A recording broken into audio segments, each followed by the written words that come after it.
Hey there, friends. Have you ever walked into a room in your house and thought, this used to feel just right, but now it's a little harder to get around? Maybe it's that coffee table you keep bumping into, or the stairs that seem a bit steeper than they did a few years ago. I know that feeling, and it's something a lot of us notice as we get older. Our homes are our sanctuaries, but as time goes on, they might need a little tweaking to fit who we are now. That's why I'm so excited to chat with you today about arranging your home to suit your needs as a senior. It's all about making your space work for you, not the other way around. You see, our homes hold so many memories, family dinners, quiet evenings with a good book, grandkids running around, but they also need to keep us safe and comfortable as we age. Things like balance, energy, or even how well we see in dim light can change, and that's perfectly normal. The good news is, with a few simple adjustments, your home can feel like the cozy, easy place it's always been, just with a little extra support. In this video, we're going to walk through some practical, down-to-earth ideas to make your space senior-friendly. We'll talk about clearing the way for easy movement, setting up your furniture for comfort, and making sure everything you need is right where you want it. So, grab a comfy seat, and let's get started. First off, let's think about moving around your house without any hiccups. You've probably got a path you take every day, kitchen to living room, bedroom to bathroom, and it's amazing how a little clutter can turn that into an obstacle course. Rugs that bunch up, cords snaking across the floor, or that stack of magazines you've been meaning to sort, they can trip you up faster than you'd think. Clearing those out is like rolling out the red carpet for yourself. I had a little wake-up call when I stubbed my toe on a rug corner one morning, and after that, I taped down the edges with some double-sided tape from the hardware store. It's a small fix, but it's made my hallway feel like a breeze to walk through. While you're at it, take a look at those pathways. Wider is better if you can swing it. Pushing furniture a bit closer to the walls can open things up, especially if you're using a cane or walker now and then.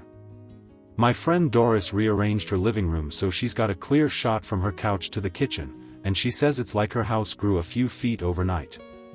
If you've got rugs you love, make sure they're non-slip, either with a pad underneath or those grippy ones that stay put.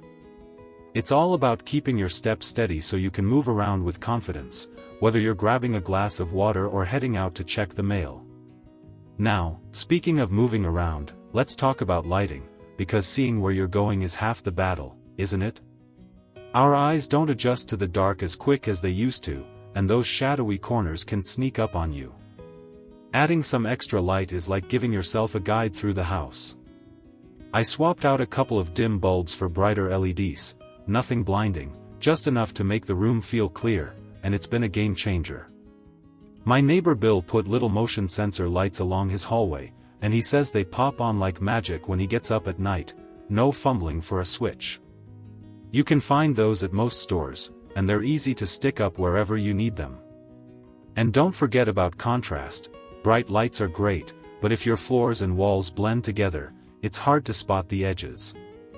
A darker rug on a light floor, or even some colorful tape on stair edges, can make a big difference. I added a strip of red tape to my basement steps after my sister pointed it out, and it's like they shout, "Here I am," every time I head down. It's a small touch, but it keeps things safe and simple, especially when you're carrying a laundry basket or just lost in thought. With clear paths and good light, you're already making your home a friendlier place to be. Next, let's think about sitting down and relaxing, because where you rest deserves some love too.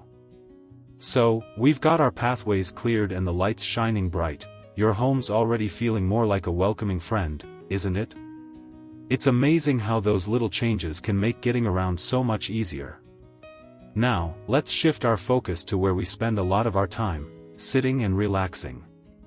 After all, your favorite chair or that cozy spot on the couch should be a place where you can kick back without a worry, not somewhere you're wrestling to get in and out of. Let's make sure your furniture is set up to give you comfort and support, just the way you deserve. Think about the seats you use most. Maybe it's the recliner where you watch your shows or the kitchen chair where you sip your morning coffee. As we get older, those low, squishy cushions that used to feel so plush can turn into a challenge. If you're sinking too far down or struggling to stand up, it's time for a tweak. A chair that's a bit higher and firmer can be a lifesaver, something with a straight back and arms you can push off from.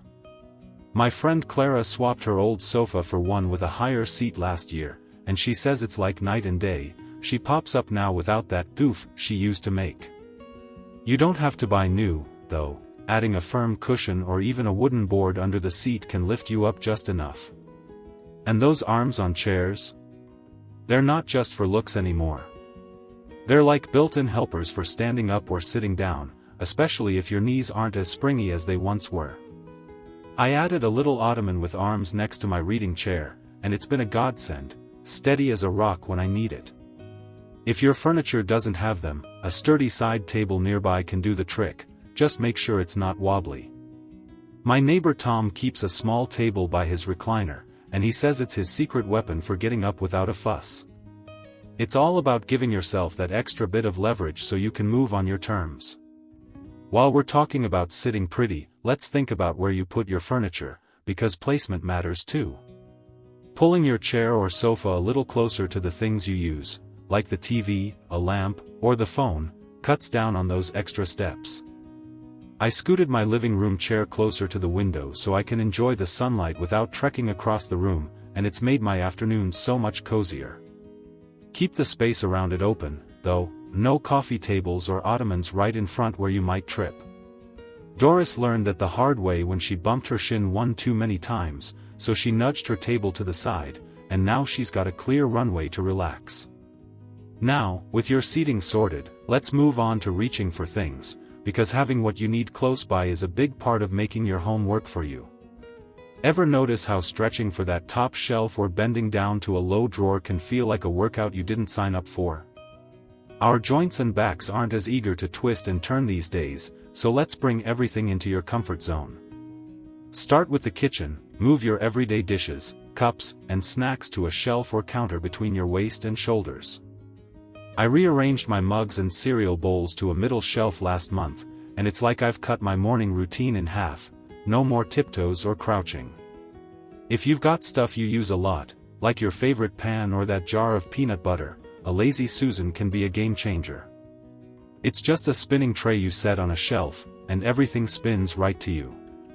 My cousin Ed put one in his pantry, and he says it's like magic. He doesn't have to dig around anymore. For things you can't move, a grabber tool is your new best friend. It's a little stick with a claw on the end, and it snags stuff from high or low spots without you breaking a sweat. I keep one by my fridge, and it saved me from climbing a stool more times than I can count. It's all about keeping your essentials where you can get them, so your home feels like it's helping you out. With your seats comfy and your stuff in reach, you're turning your house into a place that fits you like a glove. Next, let's think about getting up and down, stairs and beds, because those can use a little love too. Alright, so we've got your pathways wide open, the lights guiding your way, your chairs set up just right, and everything you need within arm's reach. Your home's really starting to feel like it's on your side, isn't it? It's amazing how these tweaks can turn a space you've always loved into one that loves you back even more. Now, let's talk about moving up and down in your house, stairs and beds, because those can be a bit of a hurdle as we get older, but with a few simple fixes, they'll feel as friendly as the rest of your setup. Let's start with stairs, because whether it's a full flight to the basement or just a couple of steps to the porch, they can feel like a mountain some days. The key here is making them safe and steady so you can tackle them without a second thought. Handrails are your first line of defense. Having one on both sides if possible is like having a trusty friend to lean on. I added a second rail to my back steps after my knee started grumbling, and it's made popping outside for the mail so much easier. If yours are wobbly or missing, they're not hard to install. My neighbor Bill got his at the hardware store, and he says it's the best $20 he's spent in years. And while we're at it, let's make sure you can see those steps clearly. A little extra light, like a small lamp at the top or bottom, cuts through the shadows that can hide an edge. I stuck a motion sensor light by my basement stairs, and it flicks on like clockwork when I head down, no fumbling in the dark. If the steps themselves blend together, Some bright tape or paint on the edges can make them stand out.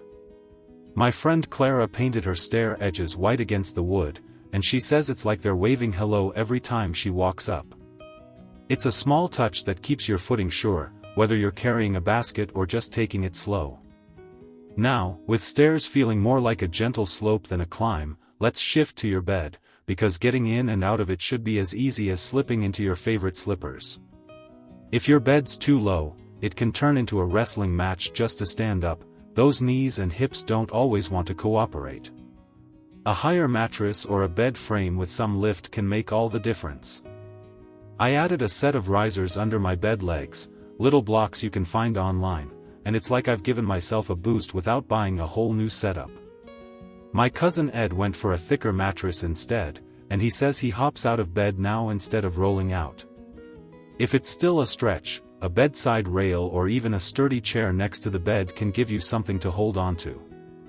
I keep a little stool with a handle by my side, and it's perfect for that extra push when I'm getting up for a glass of water at night. And while we're talking about bedtime, let's make sure getting cozy is easy too. Keep your blankets and pillows light enough to manage. I swapped my heavy quilt for a couple of thinner layers, and it's so much simpler to pull up without feeling tangled. It's all about making your bed a place you love, not a puzzle to solve.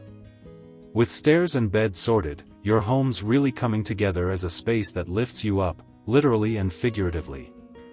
And that's what this is all about, isn't it?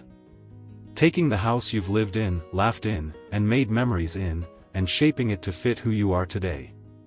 From clear floors to comfy chairs to stairs you can trust, it's like giving yourself a gift every time you walk through the door. I'd love to hear how you've made your place your own. Drop a comment below and tell me what's worked for you. If you've enjoyed this, give it a thumbs up and hit that subscribe button. I've got more ideas coming your way. Here's to a home that feels just right, and to living our best lives every single day.